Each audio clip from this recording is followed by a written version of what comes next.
The house smelled like her. That was the first thing I noticed when I walked back through the door after the funeral. Not the flowers people had left. Not the food the neighbors brought over. Her. That particular mix of lavender soap and the chamomile tea she drank every evening before bed. 41 years of that smell, and I still hadn't gotten used to it. I don't think I ever wanted to. I set my coat on the hook by the door, the same hook I'd used since we moved to this house in '94, the hook she'd picked out at a little shop in Stratford on our anniversary trip, the one with the small brass cardinal on top. She always said cardinals were good luck. I needed to believe that right then. The guests had gone. My son and his wife were still there.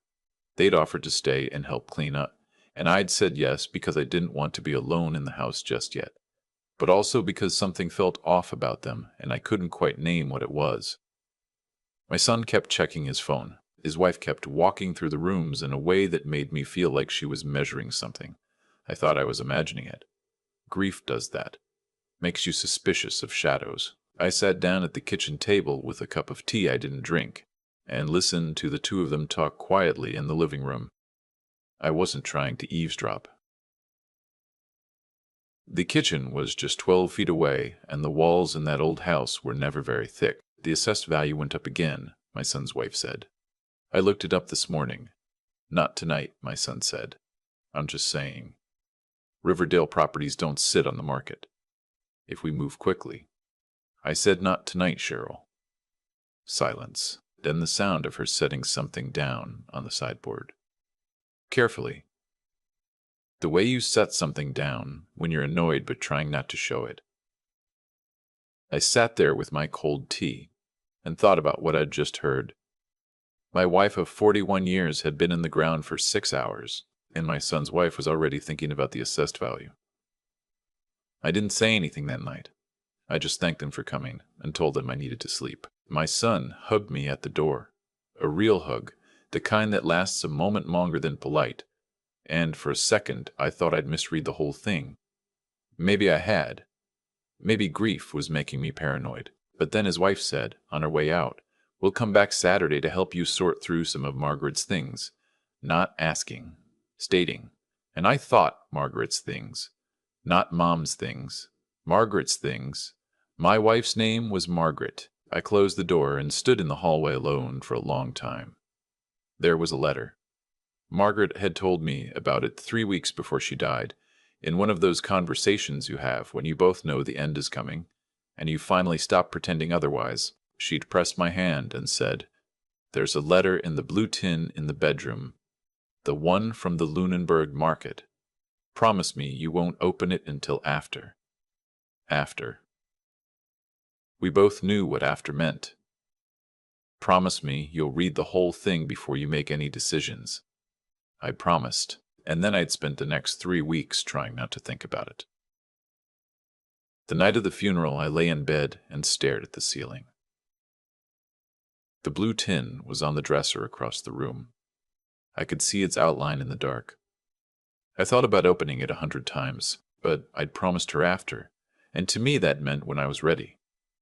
When I could actually absorb what she'd written instead of just surviving it. I wasn't ready that night. I wasn't ready for a lot of things. Saturday came faster than I expected. My son arrived at 9 in the morning. His wife was with him, and she brought a stack of those flat-pack boxes from a moving supply store. She carried them in without asking, and set them in the hallway. "Morning, Dad," my son said. "You sleep okay?" "Well enough." His wife was already moving toward the living room. "I thought we'd start in here," she said. "The china cabinet and the bookshelf. Most of it can probably go to St. Vincent de Paul." I looked at her. "I haven't decided what I want to do with anything yet." She turned with that particular smile she had, the one that was shaped like patience but wasn't. "Of course.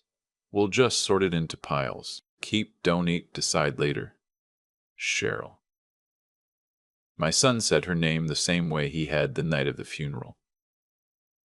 A warning dressed up as a name. She opened one of the flat-pack boxes anyway. I don't know why I didn't say something louder right then. 41 years of being a high school principal teaches you to pick your battles and read the room. but maybe it also teaches you to stay too calm when calm isn't what the situation calls for.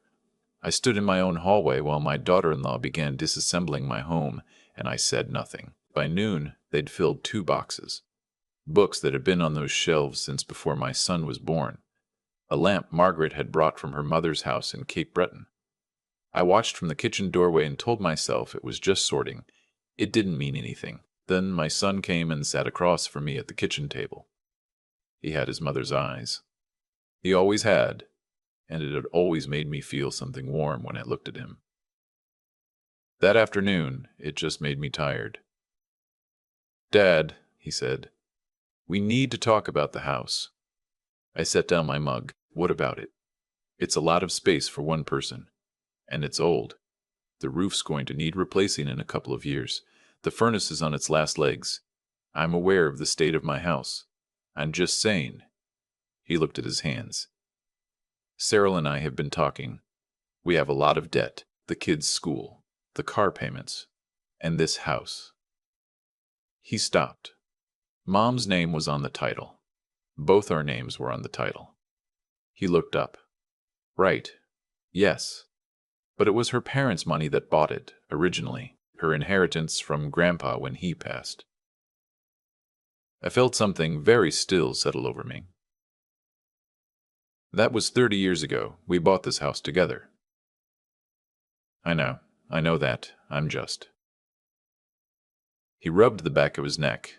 "A lawyer might say it's complicated." "A lawyer? Dad, you've spoken to a lawyer." He didn't answer right away, and that was its own answer. "We just wanted to understand the situation," he said finally, before anything was decided. I looked at my son across the kitchen table. The table where he'd done his homework every night for 12 years, where we'd had Christmas breakfast every December 25th, where his mother had sat the morning she told me she loved me for the very first time in that kitchen, over terrible instant coffee we'd made because we couldn't afford anything better. And I understood that the conversation had been going on for a long time before I was invited into it. "I need you to go," I said. "Dad, I need you and Cheryl to take your boxes and go home. I'll call you when I'm ready to talk." They left. I stood at the window and watched the car pull out of the driveway. Then I went to the bedroom and took the blue tin down from the dresser. I sat on the edge of the bed, our bed, and opened it. Margaret's handwriting was small and careful, the way it had always been. She'd been a librarian for 32 years, and she wrote like someone who understood that words took up space. And space was worth respecting. I won't share everything she wrote. Some of it belongs only to me. But I'll tell you the parts that mattered to the story. She had known. Not about any specific conversation my son and his wife might have had. How could she? But about the pattern, the way his wife had started asking questions about the house 2 years earlier. Careful questions, framed as concern. "Are you two thinking about downsizing? Had you looked into reverse mortgage options?" I was reading that older homes in this neighborhood are really holding their value. Margaret had noticed. She noticed everything. She just never said anything to me, because she didn't want me to feel afraid before there was something to be afraid of. She also told me about the cottage. I hadn't known about the cottage. That was the extraordinary part. When Margaret's father died, he left her 2 things. The money we'd used for the down payment on the house, which I knew about, and a small piece of land on a lake north of Halliburton, which I did not. She'd kept it in her name alone, maintained it quietly for 30 years, paid the taxes herself from a small savings account I'd never had reason to look at. She hadn't hidden it from me maliciously. She'd simply kept it the way some people keep a candle lit in a window. Just in case. Over the last 2 years, watching her health decline and watching her daughter-in-law's questions become more frequent, she had transferred ownership of the cottage to a family trust. The trust's beneficiary was not our son. It was our 2 grandchildren, his kids, but held in trust until they were 25, administered by her sister in Halifax. She'd also moved the majority of what remained of her family inheritance, investments she'd managed herself since her father's death, quietly and competently, because Margaret was quietly and competently extraordinary at most things, into the same trust. It wasn't a fortune by Bay Street standards, but it was enough. More than enough. If you're reading this, she wrote near the end, then things have probably gotten uncomfortable. I'm sorry for that. I'm sorry I won't be there to deal with it with you, but you don't have to give anything away that isn't yours to give. The house is yours. I made sure of it. The rest is for the children, the actual children, the small ones who still think you hung the moon. And I need you to let it be that. Then, in her small, careful handwriting, she'd written the name and number of her lawyer. Not my son's lawyer. Her lawyer, who had been managing these arrangements quietly for 2 years. I sat on the edge of the bed for a long time. Outside, a cardinal landed on the fence post in the backyard and sat there for a moment before flying away. I called the lawyer on Monday morning. Her name was Odette Tremblay, and she was matter-of-fact and kind in equal measure, which I appreciated. She confirmed everything Margaret had written. She also told me something Margaret had not mentioned in the letter, that the house title had been restructured 18 months earlier, quietly, through a process I won't pretend to fully understand, such that any legal challenge based on the original source of the down payment would be substantially more difficult than my son's lawyer had apparently suggested. Your wife was thorough, Odette said. She was a librarian, I said. They're thorough people. I also called my own lawyer, a man I'd used for 30 years for wills and property matters, and had him send a very brief letter to my son's lawyer, outlining the actual state of things. I didn't want to fight. I wanted it to be clear that there was nothing to fight over. The letter went out on a Wednesday. My son called on Thursday. He was quiet on the phone in a way I hadn't heard from him since he was 17, and had broken the car window, and didn't know how to tell me. Not angry, just quiet. I didn't know, he said, about any of it. I know you didn't. Cheryl. He stopped.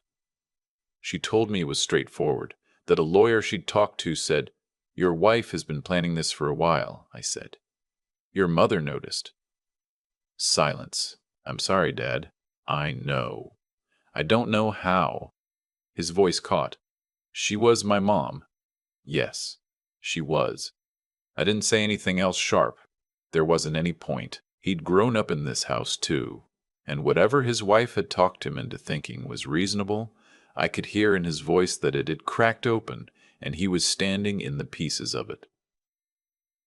That was enough. That was its own kind of consequence.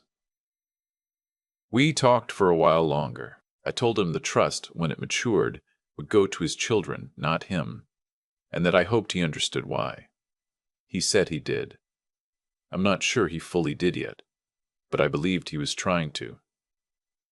2 weeks later, on a Tuesday morning, I drove north. It took about 2.5 hours from the city, up through cottage country, the kind of drive where the highway gradually gives way to 2-lane roads and then to gravel, and the trees get taller and closer together and you start to feel like you can breathe again.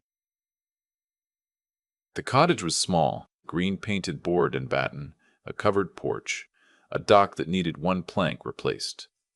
It sat at the edge of a lake I'd never seen before, a lake my wife had known her whole life and had never once mentioned. And when I got out of the car and stood there in the quiet, just the water and the wind and the pines and one loon somewhere out on the far shore, I understood why she'd kept it. Some things you keep because they're yours, deeply and completely yours, in a way that has nothing to do with ownership papers. I sat on the dock for a long time. I thought about 41 years, about the hook with the brass cardinal, about instant coffee, about the way she wrote, careful and small, making every word count, about a woman who had spent 2 years quietly making sure that the people she loved couldn't be taken advantage of, who had done it without drama, without confrontation, without ever once making me feel like I needed to be afraid. She'd been protecting me from the other side of something I hadn't even seen coming. My phone was in my pocket. I'd had the ringer off for most of the drive. When I turned it on, there were messages. Quite a few of them. Most were from my son's wife. I counted them while I sat there on the dock in the sun. 14 missed calls. 6 text messages. 2 voicemails I didn't listen to. I set the phone face down on the dock beside me. The loon called again from somewhere across the water, a long, wavering sound that carried perfectly in the still air. I looked out at the lake my wife had loved for 62 years and never told me about, and I felt, for the first time since standing in the funeral home, choosing between two kinds of floral arrangements, something that wasn't grief. It wasn't happiness exactly. It was closer to what Margaret would have called settledness. The feeling of things being where they belonged. I stayed 4 days. I fixed the plank on the dock. I made bad coffee on the small propane stove and drank it on the porch every morning, watching the mist come off the water. I read one of the paperbacks from the shelf inside, a mystery novel with a cracked spine that someone had read many times before me. On the third night, I found, tucked inside the cover of a field guide to Ontario birds on the cottage bookshelf, a photograph. Margaret, maybe 30 years old, sitting on this same dock, laughing at something off camera. Young and bright and completely herself. I set it on the windowsill where I could see it from the bed. When I got back to the city, I had a conversation with my son. A real one, the kind we hadn't had in years. I told him I wasn't going to hold the last month against him if he was willing to be honest with me about what had happened and why. He was.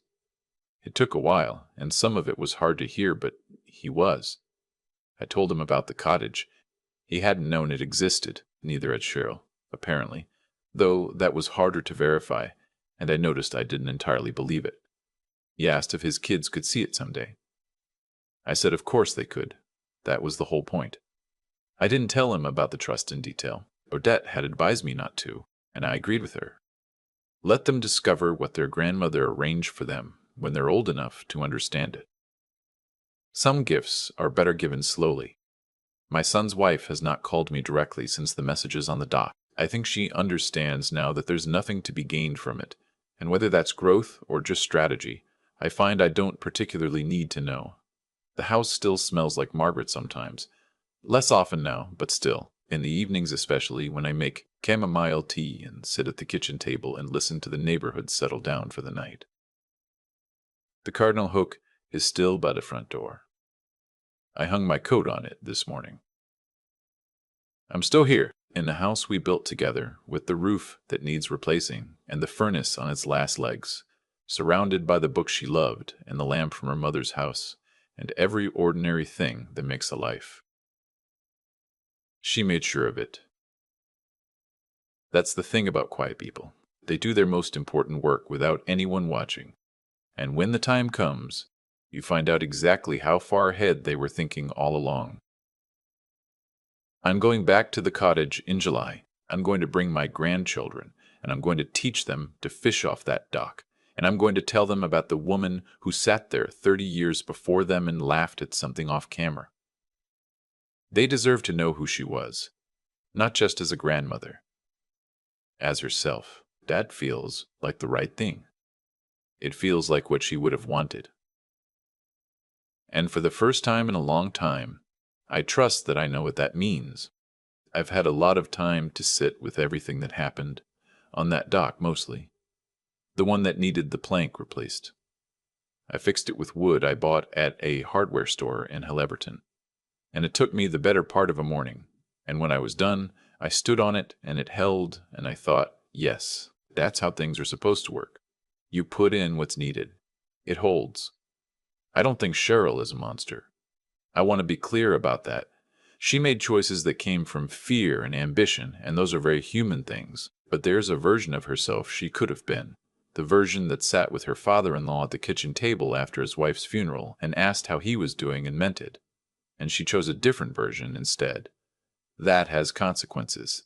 Not punishment from somewhere outside, just the natural weight of what you decided to be, settling onto your life.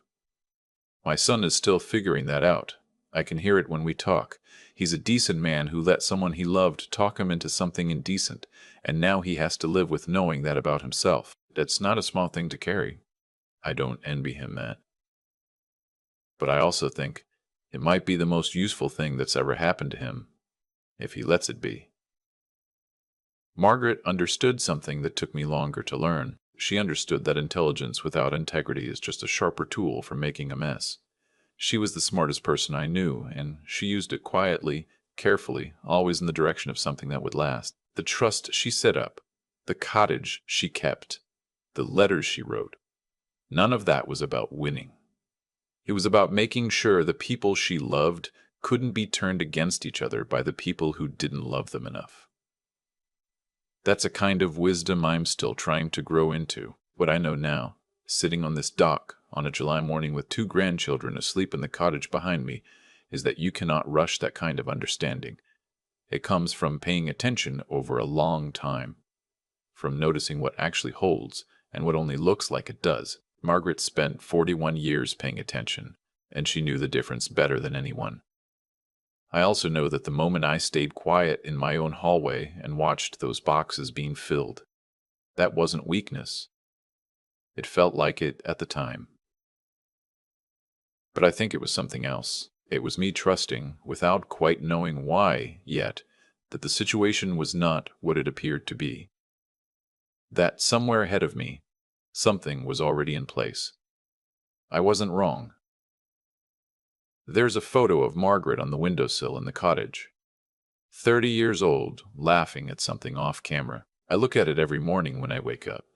I don't need to know what she was laughing at. It's enough that she was.